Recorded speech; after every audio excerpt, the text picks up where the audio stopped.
नमस्कार शेतकरी मित्रांनो, मी रुपाली विजय सूर्यवंशी होय आम्ही स्मार्ट शेतकरी VS या आमच्या यूट्यूब चॅनलवर आपल्या सर्वांचे स्वागत करते।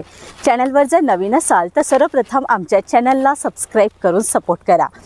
आज आपण इथे बटाट्याच्या प्लॉटमध्ये आलेलो आहोत। तुम्ही बघू शकता की ते बटाटा काढणीचं काम चालू आहे आणि ह्या साईडला पण बघू शकता तुम्ही भरणी भरून ठेवलेले आहेत शेतकऱ्यांनी इथे बटाटे।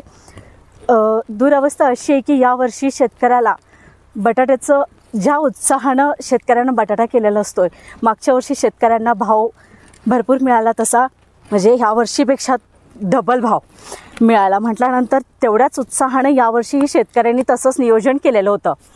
एवढा जास्त प्रमाणात खर्च असतोय।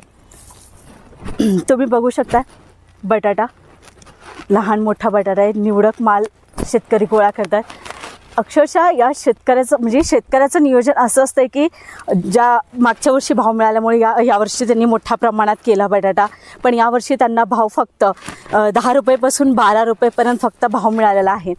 पण याच शेतकऱ्यांना मागच्या वर्षी बटाट्याचा भाव 20 रुपयेपासून 26 ते 27 रुपयेपर्यंत मिळालेला होता। तुम्ही बघू शकताय ही एक नंबरचा बटाटा आणि ही बोर्स आहे। या बटाट्याला भाव फक्त मिळाला आहे 2 ते 3 रुपये आणि ह्या बटाट्याला 12 म्हणजे 10 पासून 12 रुपयेपर्यंत। म्हणजे शेतकऱ्यांनी कुठल्या उत्साहानं पुन्हा प्लॉट करायचा म्हटलं तर उत्साह राहणार नाही आहे शेतकऱ्यांना। तुम्ही बघू शकताय इथे भरणीचं काम चालू आहे। काय नसतोय खर्च, शेतकऱ्यांनी प्लॉट करायचा म्हटलं तर लेबर आले, खर्च आलं, कष्ट आलं, सगळ्या गोष्टी असतात। आणि ज्या वेळेला एखाद्या वर्षी असं होतं किंवा एखाद्या टाईमला असं होतं की चुकून शेतकऱ्यांना भाव मिळतो आणि त्यावेळेला वाव केला जातो की शेतकरी किती पैसा कमवतोय, काहीच नाही आहे। आणि ज्या वेळेला शेतकऱ्यांना कमी मिळते किंवा रेटच नसतोय त्यावेळेला कोणीच उभं राहत नाही आहे, बोलत नाही आहे की का भाव नाही आहे। आता बघू शकता एवढा चांगला माल आणला इथं शेतकऱ्यांनी, खूप छान नियोजन केलेलं होतं। या प्लॉटमध्ये आपण मुलाखती घेतलेली आहे, खूप छान प्लॉट आणलेला शेतकऱ्यांनी, पण त्यांना भाव मनासारखा भाव मिळालेला नाही आहे। तर बटाटा लागवड करायचं म्हटलं तर शेतकऱ्याचा एकरी खर्च नाही म्हटलं तर 70-80 हजारपासून पुढेच होतो, पण त्याच्या आत होत नाही आहे। एकरी 70-80 हजार रुपये खर्च होतो आणि 1 क्विंटल बटाटा लागवड केल्यानंतर 1 क्विंटलच्या लागवडीला फक्त कमी खर्चामध्ये जर असेल तर 700-800 किलो इथपर्यंत जातो, पण त्याच्यापेक्षा जास्त खर्च केला तर 900 किलो किंवा त्याच्यापेक्षाही वर असं उत्पन्न काढणारे सुद्धा शेतकरी आहेत। पण ही आता बघू शकता तुम्ही की यावर्षी मागच्या वर्षीच्या प्रमाणे यावर्षी खरंच निम्म्यानं सुद्धा म्हटलं तर निम्म्यापेक्षा पण कमीनं भाव यावर्षी शेतकऱ्यांना मिळालेला आहे। मागच्या वर्षी 20 रुपयापासून 26 रुपयेपर्यंत शेतकऱ्यांना भाव मिळालेला, पण यावर्षी 10 रुपयेपासून अगदी 12 रुपयेपर्यंत फक्त शेतकऱ्यांना भाव मिळाला आहे। तुम्ही बघू शकता अशा पद्धतीने बटाट्याची काढणी चालू असते।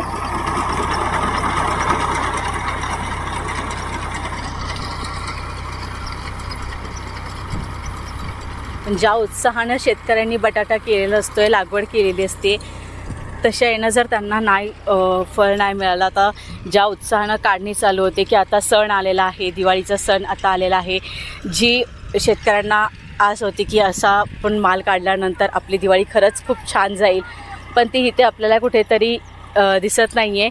कारण का यावर्षी भाव खूपच कमी आलेला आहे आणि बरोबर कंपनीने यावर्षी कुणालाही बांधून दर दिलेला नाही आहे। आणि मागच्या वर्षी जसं की आपण बघितलं होतं की बांधून दिलेला दर होता तरीसुद्धा तो दर त्यावेळेला कंपनीने ते बटाटा घेतलाच नव्हता। अशा पद्धतीने काही झालेल्या होत्या गोष्टी, ते झाल्यानंतर पण आता यावर्षी काहीच नाही आहे। यावर्षी शेतकऱ्यांनी स्वतःच पिकवलं आणि स्वतःच विक्रीचं काम इथेच करणार आहे शेतकरी, कारण का हे बटाटा फक्त चिप्ससाठीच वापरला जातो।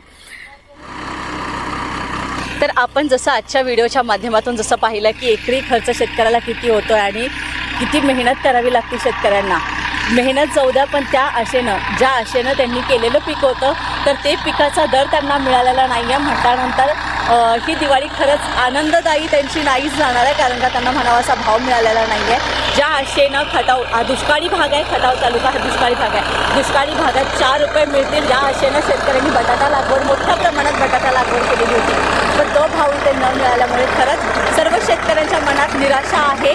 तर हाच जो भाव आहे तो खरंच हमी भाव मिळाला पाहिजे शेतकऱ्यांना।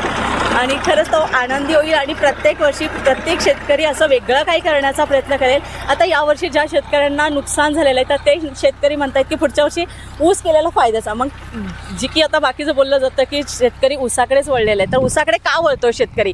कारण का त्यांना या पिकांसाठी हमीभाव मिळत नाही आहे. त्याच्यामुळे शेतकरी जास्तीत जास्त मोठ्या प्रमाणात ऊस लागवड करण्याचाच प्रयत्न करतो आहे. आजचा आपला व्हिडिओ खूपच वेगळा होता. जी व्यथा थोडीशी मांडायची होती की शेतकरी ज्या आशेनं पिकवतो ती आशा कुठेतरी हरवते काढणीच्या टायमाला. या संदर्भात आज हा छोटासा व्हिडिओ होता. व्हिडिओ आवडला तर व्हिडिओला लाईक करा, पण जास्तीत जास्त शेअर करा, कारण का ही व्यथा शेतकऱ्यांची पुऱ्या महाराष्ट्रभर पोहोचलीच पाहिजे. अशा